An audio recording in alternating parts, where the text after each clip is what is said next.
Hey, good day, everybody. Hey, thank you for joining me. Thank you for joining me. Just in case you're joining me for the very first time, I'm your host, the one they call Glaze Gibbs. And you know what? This is my ministry. I talk about the good, I talk about the bad, I talk about the ugly, I talk about the past, the present, the future. Today, what I'm gonna do is I'm gonna do a review.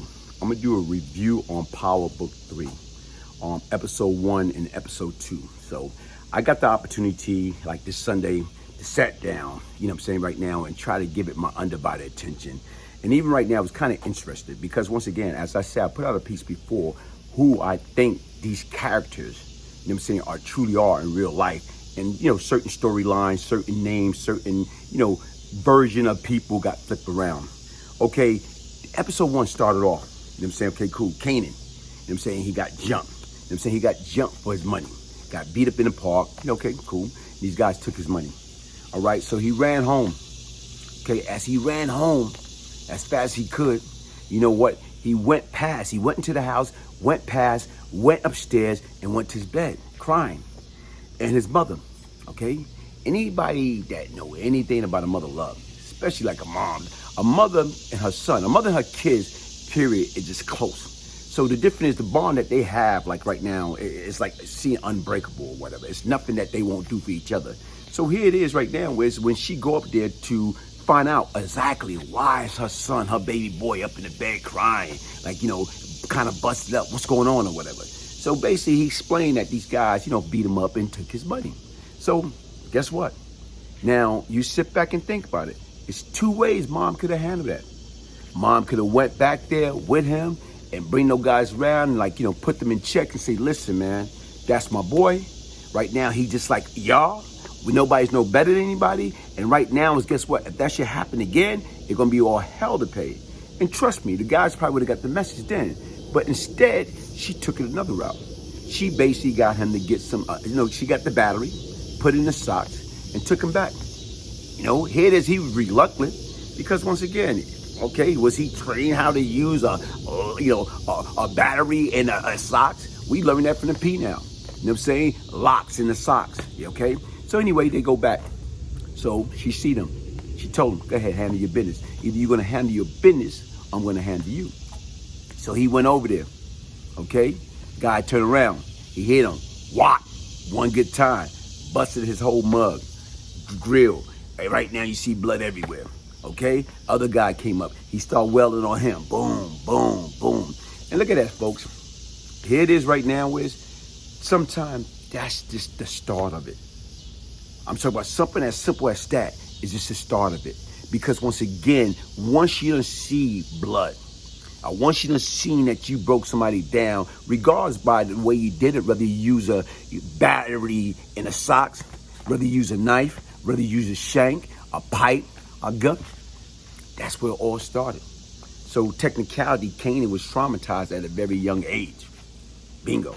Okay, now they go to the part with his mom's sitting, you know what I'm saying, right now with the principal. And the principal saw so much in this kid that she went ahead and fill out all the necessary paperwork to get this talented kid out of this school because she seen talent. She saw undeniable talent that she wanted this kid to get out of her school and go to a better school so he can have a better life.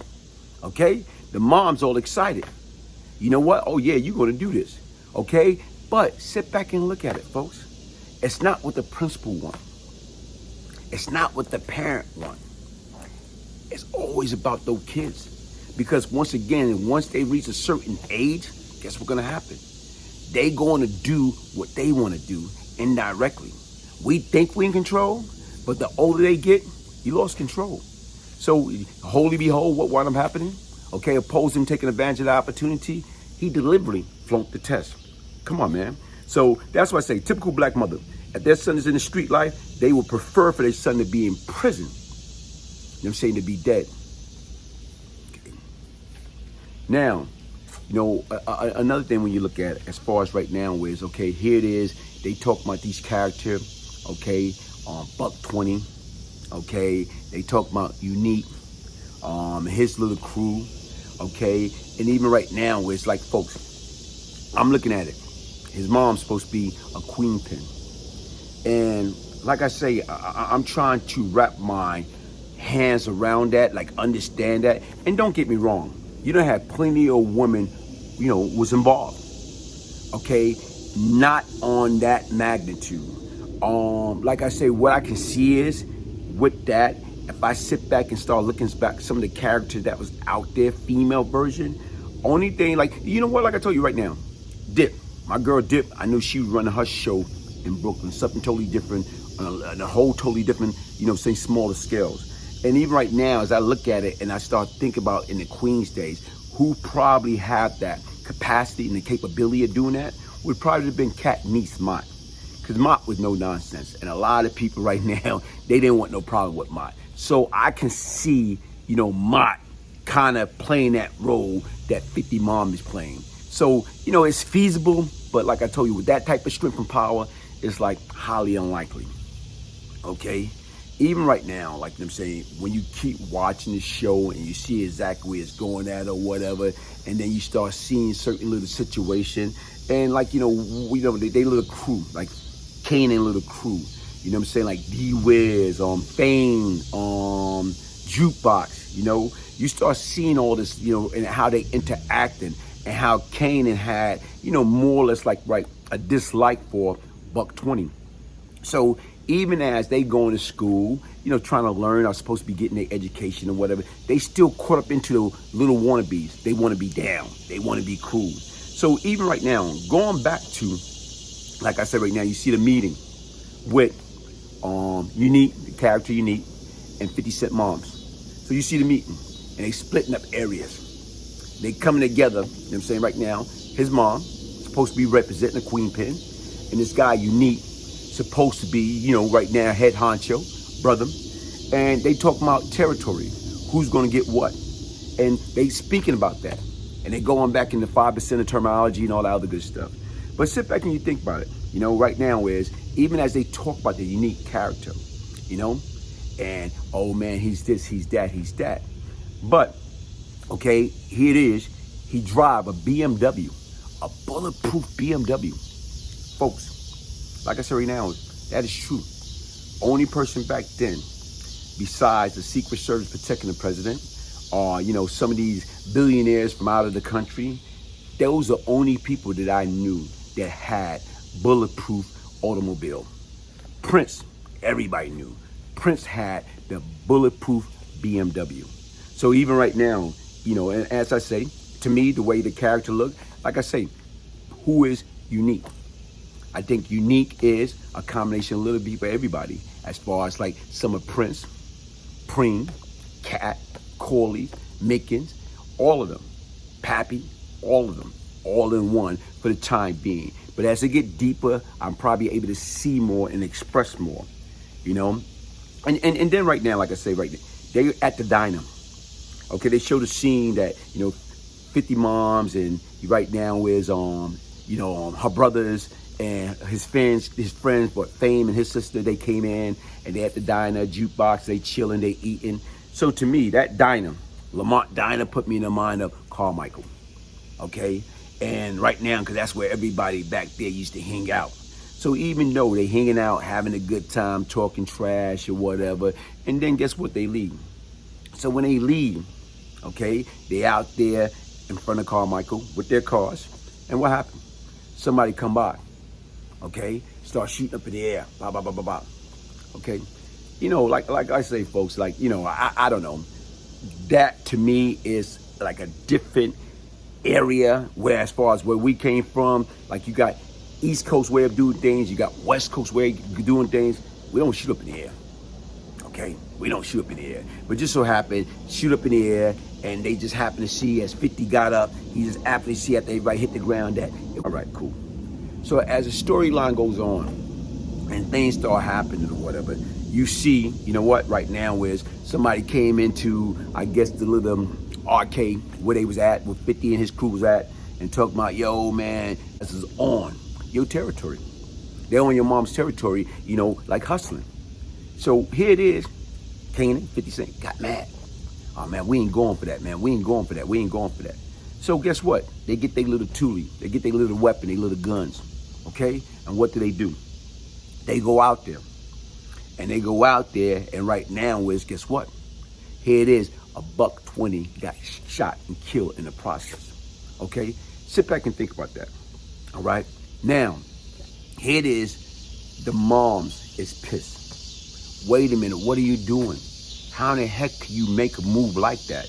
No, I had gave them that corner. I had gave them that block, but I didn't know that. But like I say, when I was a child, I thought as a child, ask a child's supposed to know how to stay in this child's place. Right now is, why would you do that in the first place? Okay, things happen. So you look at that.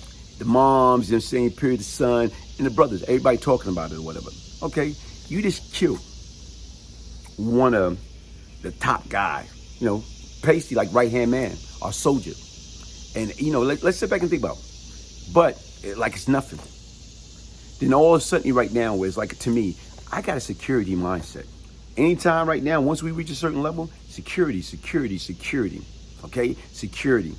Here it is right now is, you know, they get into a big debate, big argument. Oh, I'm grown. Go to your room. This dude just, you know what I'm saying, commit a 187 homicide. And you send him into his room? Come on now. What part of the game is that? You know, but he go to his room. Later on, he came back down trying to talk to his mom. She said she's still mad at him. You know, take out the trash. Take out the trash. And what happened? These guys start cutting loose at him. Wow. Okay, they start cutting loose at him. And people, you got to understand, guess what? Like I said right now, that happened a lot. People will cut loose at you. But if you really want your target, you're going to be right up on them, making sure they're not going anywhere. But, like, for the life of me, they shot up, you know what I'm saying, right now, at your son. Okay? Now, to me, during that whole time, the question that come to my mind, where's your security? Where's your security? Y'all know people are coming. Y'all know things about to happen. Y'all know y'all just, you know, he just did all that stuff. So where's the security?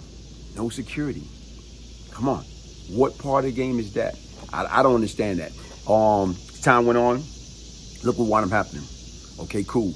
He ride around doing different things. Nobody got security. The mom don't got security. 50 don't got security. Nobody got security. And to me, I don't know. I guess that's what it is. It's for fiction. It's show. Okay? And just like I told you right now, as time go on, like you say, you see him laying up in bed with a Scarface, you know what I'm saying? Everybody in love with Scarface, Al Pacino, okay? But once again, like I say, you see her riding around, everybody. Nobody got no security, man. And to me, like I said right now, that's worse. You supposed to have security at all time with him, with her, around the house. You know what? It's no defense for the element of surprise, so you're supposed to always be on point. Then, okay, they show another scene, all right? My man, unique, Mr. Bulletproof BMW, Mr. Kingpin, okay? Here it is, he in the shop when the cop, Omar Epps, push up on him. And like I say, look what he got on. He's at a teller shop, getting a design, you know what I'm saying, with his name on the back of it. So basically right now, and that jacket, you know what I'm saying, right now, being design teller, who that's supposed to be? That teller's supposed to be representing the famous Dapper Dan. Wow. But once again, only thing it is like how do they put it all together? And then when you saw, like, you know, Jukebox, and they was out there selling clothes, hot clothes, like polos. And there's a group out there, you know, that came out there called Low Life. And Low Life is a boosting crew that used to steal polo products directly from the store. And right now come back to the street and sell at a discount price. So they were very known for that back then or whatever, man. And you know what, like I say, something that got me was when Jukebox, you know what I'm saying, like they say she can sing. But to me, when Jukebox was singing, you know what I'm saying, you know, you give good love, you know what I'm saying? Okay, you give good love. What was that signify? That's a Whitney Houston song. And to me, I'm kind of curious, like, cause what was the message? What was, like I said right now, I'm thinking it was something there. You know, I'm just thinking it's something there, like my mind is racing or whatever, you know? All right, here it is right now is the mom getting into the dating scene, okay? She went to hang out with the bartender. Now, she told her brother, okay, hit a home run, do a Reggie Jackson. You know, and it was kind of strange because once again, when Kanan say that D-Wiz was coming over, all right.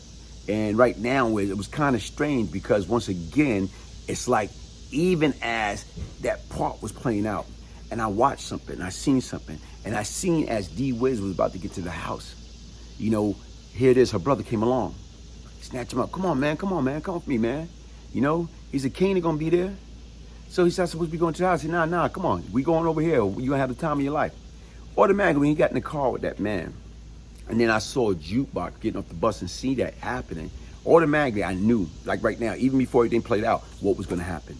You know, because once again, you can perceive the move. You can, you know, some of the move is like, you know, it's like you can see it about to happen even before it happened or whatever. So if you sit back and think about it, what he did, take him to the club, you know what I'm saying? Give him a few drinks, you know what I'm saying? Got him some booty, all right?